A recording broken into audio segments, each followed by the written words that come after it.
Hey y'all, what's up? My name is Mizzle. You watch my channel Mizzle 14, and I'm here to do the review of Law and Order SVU Special Victim Unit, Season 21, Episode 6. Once again, if you hear outside noise in my video, that means some people outside is talking loudly, and it might be getting my video. If you don't hear it, that's fine. If you hear it, that's the what it was. Alright, this is another good episode. Alright, so we get a case with Lupe.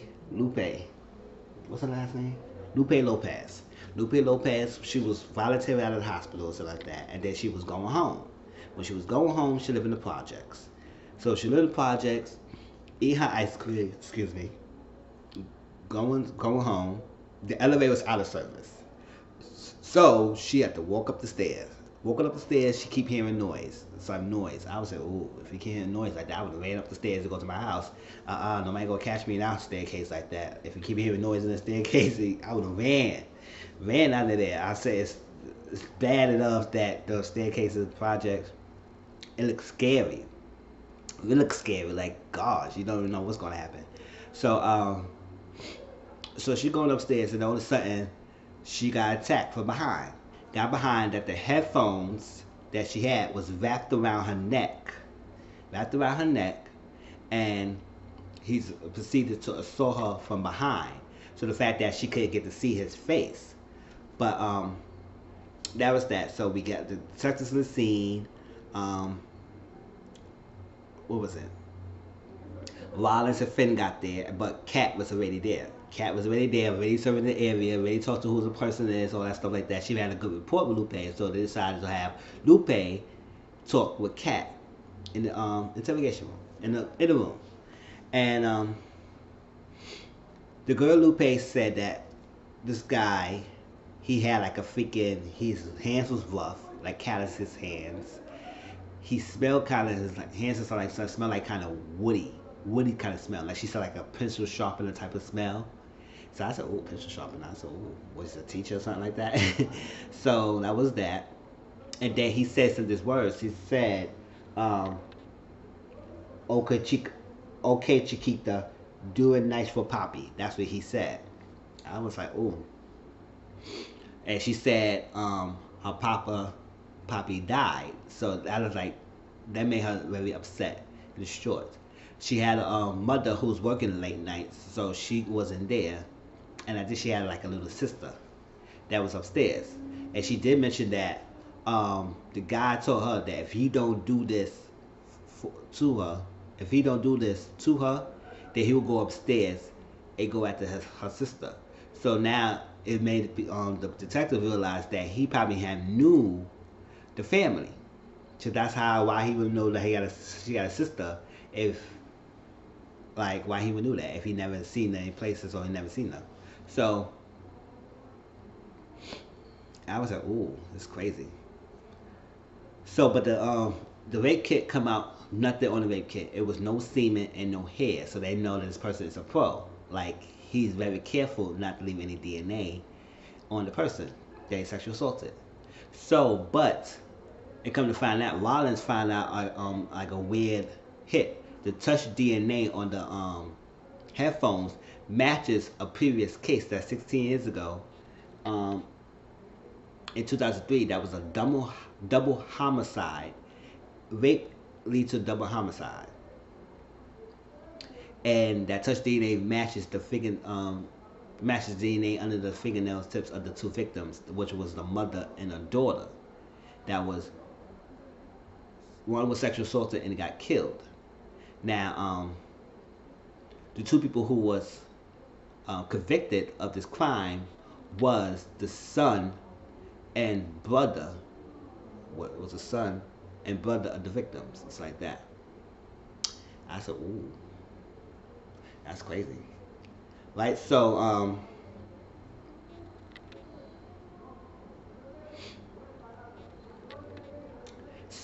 they confesses, Ricky, Ricardo, and Carlos. I think Ricky was a good friend, so like that. Carlos is the son and brother of the two victims that was dead, that was murdered. Ricky was Carlos' friend, so they was cool. But they confessed. because they said they was coerced in a um, confession by the detective. They were so young, they teenagers. It's like that's how it is. Young teenagers don't have much, and you scared them with these death threats. Or if he don't confess, Carlos said he mentioned, remember, detective said if he didn't confess, he would get a needle or something like that, or whatever the consequences. And Ricardo, he was young too, so he signed a confession. So it was coercive confession to get it done there, because when they said they arrested him, when they found him at the scene of the crime, because they say Carlos said he didn't do it. He came home and he found his sister and mother dead on the floor. But since it's a project around that time, they saw them, they locked them up, and he confessed. So Carlos spent the time in jail. They both is. Ricky said that Carlos was involved. It was a culprit. So, but then when he got out, he signed a confession letter saying that he apologized for putting Carlos in there. He shouldn't have did that. It's like trying to right his sins as long as like he apologized for lying and putting Carlos through this and making him lose his freedom and all that stuff. So I said it's sad. So they said that Detective Monty is the one who's responsible, who opened and shut this case so quickly, so they didn't give it a fair chance. And since they was young, that's that. So Carisi and Finn was questioning Carlos, and they realized it was like, okay, they thinking this guy's full of it. Like he didn't want to say because he said he was not there. He didn't do it. He said, oh, a lot of people say they innocent. A lot of people they go to them numerous things. A lot of people say they were innocent. A lot of people say they didn't do this. But looking at Carlos, and mind you, Carlos is Hawk from Scandal. I was like, oh, look at him, Guillermo. That's like that. That's his real name. I was like, oh, look at him. Like, so he did that, and he said he did not do that. He found his family there. But he confesses to it because they said if he didn't confess, he would have been done this to him. So he confessed.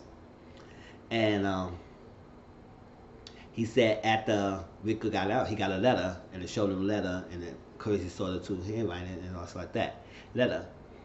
And he said where y'all was at the time. He said y'all was hanging, but he said where he was hanging. He looked back. Carlos looked back at the guard, and he didn't want to say where he was hanging at. So he said he was hanging, he was doing this like that, and me and Carlos was together and stuff. He said, so do you have an alibi for that night? Because if you have an alibi to corroborate the story, we can't believe you. He then looked back at the guard again, and he didn't want to say, so he walked out and went away. So I said, oh, I think I know the reason why he don't want to say it. I had the reason to know why he won't say what he was doing why he was hanging with Ricky, and I had a feeling that's gonna be the reason why. I'm gonna mention that later. All right, so after that, they was going back to figure out what other stuff had happened at this time, because they had different cases that matches similar to the Lupe case and also the homicide, and they found out it was different matches on this, and it had the same MO. The guy on the projects, young woman close to age each other, headphones wrapped around their neck, and behind they couldn't see their faces, so that's what it is. So a lot of people couldn't really identify who the guy is. So so they was like, you know what? They did find the matches of people who was working at the area, the maintenance guys working in the area from the cases that was similar, and they found 8 guys, and it was like. Carissa said, I can't do warrants and stuff like that for each one of them, so you need to talk with them and see if they can give them their DNA willingly. Now, if they say no, they would get a warrant for their DNA. So they met this guy named Tim Stanton, and he was a maintenance guy on one of the projects and all stuff. And he was talking, and he said, oh, I'm sorry what happened to do this. I can't help you. This is that. Got up and walked away. He said, oh, I can't do it. I said, he didn't want to give his DNA. He said, no, I can't help you with that. And kept it going, and he said, yeah, I remember I work in some apartments, I did this and there, I have a lot of things going on, so that was that. So he got out, and Wallace found something that he had his DNA on, and he left it there. So when they do that, they tested, they found out it was a match to the headphones, the Lupe, and also the match to the headphones to the Diamond homicide, so like that. So they found a match. So they said the only way to get that stick if Lupe could identify him. Now, Lupe said she couldn't see him, but she does remember the voice. So they got Lupe to talk to the to do the lineup. So since she couldn't see the voice of faces, she can't identify the faces, but they each had to do the voice lineup. And the guy Tim Stanton was the second one. And when he talked, it's like that. She immediately recognized the voice. She said, "Oh, that's him. That's him. That's him. That's him." And she got destroyed. So I was like, "Oh, she recognized her voice real well." I was like, "Okay, so that's the guy." So, but they would say no. We need to get the stick. So we would say, let's see if Carlos could identify this guy, because they were saying that yeah, Carlos identified. So he looking at it, and he also identifies Tim. He said this guy came to our house working on some plumbing and like or stuff like that, and your family let them in. They said, "Well, these guys come, you let them in because they supposed to fix." And sometimes they don't always constantly come. When they do, that's that. So it is saying, he said that she did it. It's like, why he would do this. He said they would say maybe he did to the girl, and the mom came in and he had to kill them both or something like that because she was a witness. I was like, oh no. So basically, because at first they thought that the double homicide, Carlos and Ricky, was involved, and they feel like the DNA didn't match the Lupe DNA. They didn't match Lupe DNA, so they felt like they thought it was a third accomplice. And then they realized afterwards that it wasn't a third accomplice. It was actually a one single guy that did it. So I think Rollins and Carisi went to see Detective Monty, and Detective Monty was like, "Listen, this is what it is. They were so young. We had this. We got all stuff like that. But this guy is not innocent. They are guilty because they did this before. They had other rape cases like that and sexual assaults. So they did this before. So that's where they start investigating the similarities between people, make this guy all that stuff like that, and these places, and then find out 8 guys. And that's how they got narrowed down to Tim Stanton. Now Tim Stanton lawyered up. And it was all in. Lawyered up. Now, when they talked to Carlos again, he identified the guy, and he was speaking on stuff.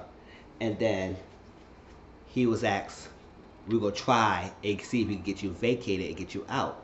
The Carlos had no hope, all that stuff, remember. Now, before that, Rollins and Kat went to talk to the lady at like charity events like that. And she was like, what's going on? They framed this guy. They coerced these boys. They was innocent. They wouldn't even hurt a fly. They didn't do anything. They wouldn't lift a finger. These boys was good. And they talked, and she was like, Ricky came out, and he so remorse. He felt guilty for putting Carlos in. He felt guilty for lying to Carlos. He felt bad for doing that. But he caught the bug. He was full-blown AIDS and everything. So Vicky's not around. Vicky died not too long ago. She spread the ashes in the ocean and stuff like that. So he's not around. So when they talked to Carlos, and he said about the DNA and stuff like that, and he said, "Hi, Vicky," they realized that Vicky won't be testifying. No, they would say the DA King, and Carlos was not feeling that DA. He was like, "King? He the one who tried my case." And him and that detectives didn't do well in handling this case as well, mistreated. So he don't trust that. And he said, "Oh well, Vicky can come and testify. He can tell you all stuff." And he asked if Vicky identified the same guy. He said, "Oh well, Vicky won't be identifying or testifying." He said, "Oh, how did it pass?" And he said, "Passed not so long ago." It's all that stuff. So that was that. So Carissa said he has a friend that could help. So he got his friend, and I remember that friend from DC Legends. DC Legends, and he was one of the criminal guys. And what was the name? I forgot. What was the name? He had the ice beam, and he had his friend named Roy, and his name is Mick. So I was like, I was saying, hey, Roy was the fire, he was the ice. So I remember him. Good looking guy, so like that. So he was helping Carisi and said about this case. He said all that stuff like that. He worked with King, all that stuff. So it was to King, and they realized King was not up to there. He was not there. He had dementia, and I could tell. I was like, wow. I couldn't. I had a feeling he had dementia, but I want to make sure they said the name, because I didn't want to make this sure I had to diagnose him wrong. So, but when he was talking, it was like he was not coordinating the things, and they were saying the person, Chris was saying the person's name. He thought it was something else. So I said, yeah, this guy's dementia. So it was crazy. They were trying to get him a sign. He said, I'll put it over there. I'll sign for anything else. I'm busy. So that was a lost cause right there.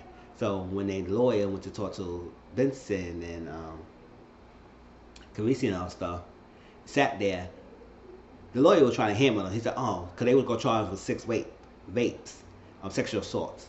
And they would say, we're not having that. No, we're not going like that. And then Tim started going off. He said, oh, this is great. Y'all trying to get me and all stuff like that. And everybody know that Carlos was gay and stuff like that. I was like, oh, now I know why. He didn't want to say it. So when Carisi heard that, and it was, he didn't say gay. He said fag, but I ain't trying to say it. So he said the F word, fag. But I was like, oh, when he heard that, Carisi was like, Carlos was so nervous to tell us anything, and that's what he wanted to say to alibi. But now I know why, right? So they went back to Carlos and we say, listen, Carlos, whenever you tell us, it will stay in here, and we will not say anything if that's what you want, right? So they asked the guard to give him a minute. So the guard went outside and he said, listen, the night when you was hanging with Ricky, where did you go? He said he went to Plum Beach. Now, Carisi recognized that Plum Beach was a boy versus boy meets boy cruising spot, so like that, and then all that stuff. I never heard of it. I've been living in New York City all my life, and I never heard of this beach. It's like that. Shows you know that I was aware of.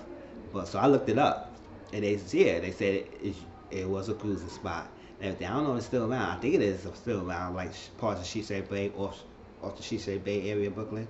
So he was there, and that's when him and Ricky, I think they hooked up at that beach. So that was each other alibis at that time. So yes, not saying he wouldn't have done it, but if he was gay, so like that, why would he will have sexual assault with a girl when he would do it with a boy, right?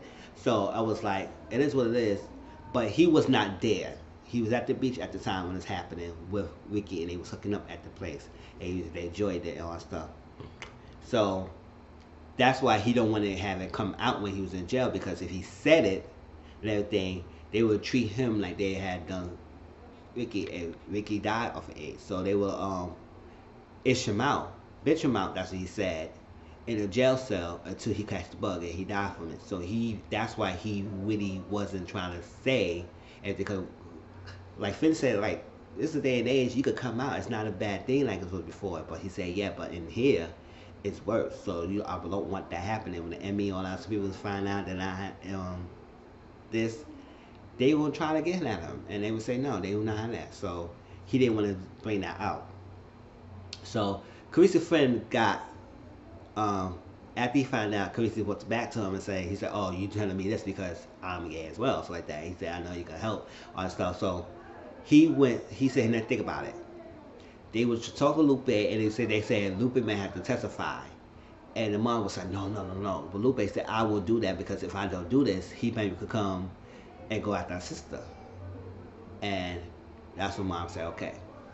So Carisi's friend, I forgot his name, he got the paper signed, and I guess he played off by telling the king that he was signing a recommendation for them. So there was a paper signed to vacate Carlos, because it's like, if he's innocent, they need to vacate him, because he was 60 years and wrongly convicted of a crime that he did not commit.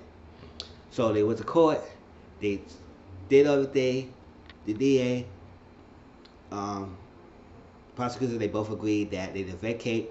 The judge said, I'm very sorry that you went through this. We will vacate all the charges, all that stuff, to see you're a free man. And handcuffed them, all that stuff.